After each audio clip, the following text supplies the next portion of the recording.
ব্রিটেনের Birmingham university লাইব্রেরিতে ১৩৭০ বছরের আগের লেখা পবিত্র কোরআন পাওয়া গেছে। রেডিও কার্বন পরীক্ষায় নিশ্চিত করা হয়েছে কোরআনটি লেখার সময় মহানবী হযরত মুহাম্মদ সাল্লাল্লাহু আলাইহি ওয়াসাল্লাম জীবিত ছিলেন। মোয়াজ্জেম হোসেনের ডেস্ক রিপোর্ট।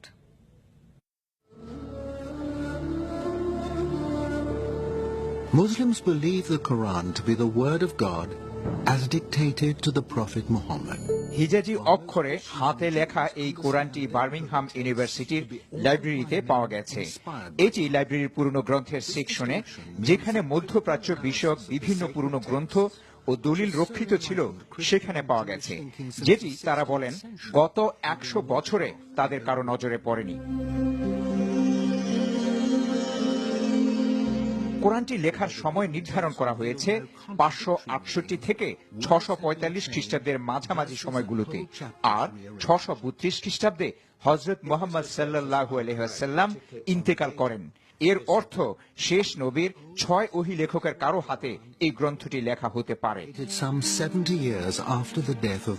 রেডিও কার্বন পরীক্ষাটি সম্পন্ন হয়েছে অক্সফোর্ড ইউনিভার্সিটির রেডিও কার্বন এক্সিলারেটর ইউনিটে। Comparisons between them and the standard Cairo text in use today are startling. এই কোরআন খলিফা উসমান রাদিয়াল্লাহু আনহু এর সময়ে ব্রিটেনে পৌঁছতে পারে বলে ধারণা করছেন বিশেষজ্ঞরা।